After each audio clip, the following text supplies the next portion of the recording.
you're not being defined by a vision of the future, it just means to me that you're more in love with your past than you are with the future. So how do you teach people to believe in a future that they can't see or experience with their senses yet, but they've thought about enough times in their mind that their brain is literally changed?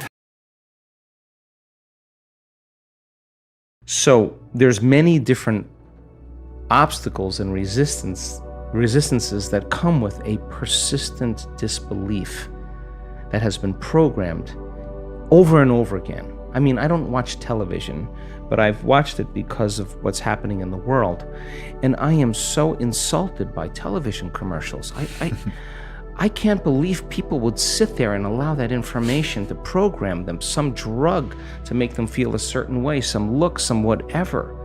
You don't think that has profound effects on programming a person into limitation? When I wrote the book, You Are the Placebo, I was so angry at myself for 2 weeks. I was so frustrated with myself because I bought the program. People believe they need a flu shot because they don't believe their body's innate capacity to heal. 4 days teaching people how to elevate their state increased immunoglobulin A in our research by 50%. Immunoglobulin A is your body's primary defense against bacteria and viruses. It's better than the flu shot. It's better than a flu shot. But that's not the information that people get. So there's a layer of programming that's happening, and the beauty behind all of this is nobody's buying information any longer. I love it. And I'm not prone to believe that guy in that tube telling me the way it is, and nobody should. And more people then, as they start to wake up to information, there's a change in energy, because change in consciousness requires a change in energy. And now a greater energy causes systems that were once stable to become unstable, to become chaotic. And chaos is just unpredictable order. It's novelty, it's newness, it's an unraveling of systems. So hang on. This is a really profound time because it's got to break. And when it breaks, something better come out of it. And it's not going to be governments and politicians and religious figures and whatever leading the way. There is no one leader. Everybody's got to lead. Just like those birds that move in one direction, or those fish that are all in a school and they're moving together, give the appearance of something bigger to predators. You study that principle in biology. It's called emergence. You think that there's one leader that everybody's following. Everybody's leading. And there's a stigma we have in our minds that if you lead with too much passion in your life, you're going to lose your life. Whether you're Martin Luther King or William Wallace or Joan of Arc or Abraham Lincoln, you're going to get it. And that stigma is branded in people's minds for a reason. But this is a time in history to not die for the truth. This is a time in history to live for the truth. And if you're working on your anger and frustration, and I'm working on my fear and anxiety and my judgment, and I'm taking care of me, and you emerge in that heart of yours, and I emerge in that heart, we are going to be like-minded. We're going to be connected by that invisible field. Now everybody's leading, and you just can't take out everybody now. So we can't wait for anybody else to take care of us. This is the fundamental time where something greater's got to grip us. Something greater. And if I see you demonstrating courage, I'm gonna jump in. And all of this craziness that's going on is an important time. But when we stop doing all those things and reacting, and we start going, hey, what do you do? Oh, you're a solar panel guy? Oh, I'm a teacher. Oh, you're a doctor? Let's get together and let's start figuring out how to coexist. Oh, you're brown, I'm white, you're black. Who cares? That's the costume you're wearing to the masquerade. I celebrate your uniqueness. I'm weird too. And we're all like that. So the biggest lie is that kind of a way to create separation amongst people for the simple reason to disempower them into limitation, because now they're more dependent on pharmaceutical companies. They're more dependent on religion. They're more dependent on whatever it is that they need out there. But how can you give someone a sugar pill, a saline injection, perform some false surgery or procedure, and a certain percentage of those people will accept, believe, and surrender to the thought that they're getting an actual substance or treatment, and they begin to program their autonomic nervous system to make the exact pharmacy of chemicals equal to the substance they think they're taking. Now, is it the inert substance that's doing the healing, or is it the body's innate capacity to heal? Because that sugar pill represents, it is a symbol of possibility. And you hand that person that pill, and they begin to select a new potential in the quantum field called, this could actually work. And if the doctor's enthusiastic, it'll work better. And if you name it something they can't pronounce, it'll work even better. And if you charge a lot more money for it, it'll work even better. And you make it sound like something that it can do for you, it'll work even better. Viagra, Niagara, it's a lot of flow. It's subconscious cues. So then, in the studies on depression, in the studies on pain relief, those people were making their own pharmacy of antidepressants, their own pharmacy of morphine. They were checking the receptor sites on the outside of the cells, and their body was making morphine. So then, do you need the sugar pill? Do you need the saline injection? Do you need to perform some false surgery or procedure? Because all they're doing is marrying a clear intention with the elevated emotion of optimism, of possibility, of inspiration. They're changing their state of being. All right, so the depression studies took 8 weeks, giving the person the pill every day. Most of them thought they were getting the actual substance because they felt so much better. The brain scans showed that they were better. They were getting the placebo. They went back to the researchers and said, I'm sorry, you must have given me the real medication. No, we gave you the placebo. That's how much better they felt. It wasn't one day. They didn't take it once and say, I'm better. He took it for 6 weeks. So then people are so entitled to thinking that the moment they press on their cell phone, they get answers and information. It's not how it works. This is a practice. Every day, changing your state of being, doing it for 8 weeks without a sugar pill, just marrying a clear intention and elevated emotion, changing your state of being without any exogenous substance. Sooner or later, you start feeling good. You practice feeling good every day for 8 weeks, you're going to start feeling good. It's just going to be the side effect. It just makes sense. When you learn new things, you make new connections in your brain. That's what learning is. But if you can't remember what you learned, then you haven't made any new connections that are sustainable or maintainable. So the more the person can repeat what they've learned, the more they're installing the neurological hardware in their brain in preparation for the experience. And so now they're priming their brain for the act, right? And when the experience happens, experience then enriches the circuitry in your brain. That's what experience does. So now you're laying down even more neurological tracks, but the payoff is the chemical called the emotion. And the moment you feel unlimited, the moment you feel grateful, the moment you feel abundant, now you're teaching your body chemically to understand what your mind is intellectually understood.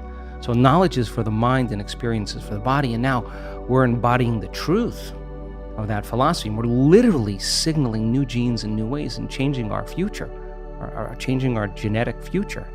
And if you've done it once, then you're an athlete, you'd be able to do it over and over again. And if you keep repeating it, you neurochemically condition your mind and body to begin to work as one. And the redundancy of the act over and over again conditions the body to know how to do it better than the mind. Now it's innate in you. It's second nature. It's easy. It's familiar. It's who you are. And so I think we start as philosophers. We initiate, we become initiates, and then we master it. Knowledge, experience, wisdom, mind, body, soul. Learning it with your head, applying it with your hands, knowing it by heart, thinking to doing to being. And so I think to answer that kind of question or that comment is that, we should get up as if our prayers are already answered. The problem is that our senses fool us into separation. The person says, I want to be healed, I want to be healthy, I want to be wealthy. And they imagine it and they come back and it's not there. And when they see it, it's not there. The thought of their future creates the emotion of lack or separation. And if thoughts are the language of the brain and feelings are the language of the body, now you have mind and body in opposition. So then, if you think about something like appreciation or thankfulness or gratitude, when you are receiving something, when you just receive something, when something is happening to you in the moment, or something just happened to you that you enjoy, or you're surprised about, or is pleasing to you, you feel this emotion of gratitude. So gratitude becomes the signature, the emotional signature that it's already happened. gratitude is the ultimate state of receiving. So now when the person combines a clear intention of their future and they open their heart and they feel the emotion of that future, their body is objective. It's the unconscious mind. It doesn't know the difference between the actual experience in their life that's creating the emotion and the emotion that they're fabricating by thought alone. In that moment, their body is believing it's in that future, in the present moment. And the stronger the emotion they feel, the more altered they feel inside of them, the more they pay attention to the picture in their mind. And we could say then that they're beginning to remember their future. And biologically, it's the same as remembering your past. So if you keep practicing opening your heart and you keep combining it with a clear intention, then the thought and the feeling changes your state of being, which means then if you keep doing that over time, you'll feel like your future has already happened. Now, what's the significance of that? If you feel like your future has already happened, you stop looking for it. You're no longer waiting and wondering when it's going to happen or how it's going to happen. You feel like it's already happened. So now you take your foot off the gas and you're no longer trying to predict or control or expect how it's going to happen. You're connected emotionally to your future. Well, the antithesis is also true. The stronger the emotion you feel for some betrayal, some shock, some trauma, the more altered you feel inside of you, the more you narrow your focus on the outer environment and the brain takes a snapshot, and that's called a memory. And so the stronger the emotion, the more the brain embosses the imagery neurologically in the brain. So then the person thinks neurologically within the circuitry of that experience, and they feel within the boundaries of those emotions. So then we could say then the person's biology is literally in the past. So you can't create a new future if your state of being is in the past. So people reaffirm their identity this way. They wake up in the morning and they say, let me think about my problems. And those problems are memories of past experiences that are etched in their brain. So they think about the person, the place, the object, the experience. And we could say then, if they believe that their thoughts have something to do with their destiny, they're thinking in the past. And every one of those problems has an emotion associated. So now they feel unhappy, now they feel fear, now they feel unworthy. And they might be addicted to those feelings. Oh, no, it's a conditioning process, because conditioning, all you need is an image. They've mastered this on television. An image or a brand and an emotion. And all you need is a stimulus and a response. So every time the person remembers their future, their past, as they remember their past, the image with the emotion is literally subconsciously conditioning their brain and body into the past. And so if they're living in the familiar past, guess what?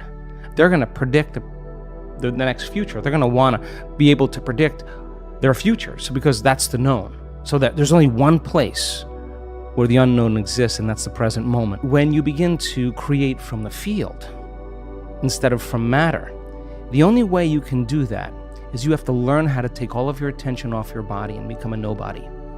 Take all of your attention off all the people in your life that you give so much of your attention and energy to because you have an emotion associated with them. And get beyond all the people in your life and go from a someone to a no one. Mm-hmm. Now, if you've worked your whole life being a someone, or if you've been working your whole life thinking that you're your body, you're gonna have to work a little harder because that's your identity. Sure. That's what you're associated with. And it's a long time of conditioning that you have to unwind. And if this was easy, everybody would be doing it.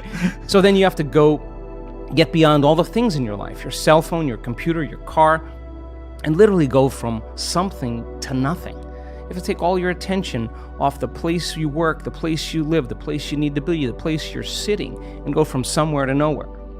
You got to stop thinking about the predictable future and the familiar past and go right into the present moment and go from some time to no time. And if you do that properly, you become pure consciousness. And that's how you enter the field. Now, we've done the research on this. We call it getting beyond the self.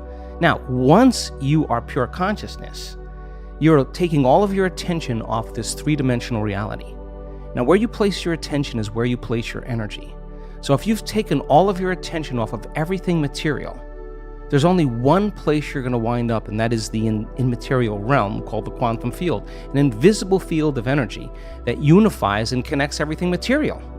So now when you're creating from the field and you combine a clear intention with an elevated emotion, and you're connected and you feel connected, The suggestion of an alternative way to create is that when there's a vibrational match between your energy and some future reality, you actually no longer have to go anywhere to get it.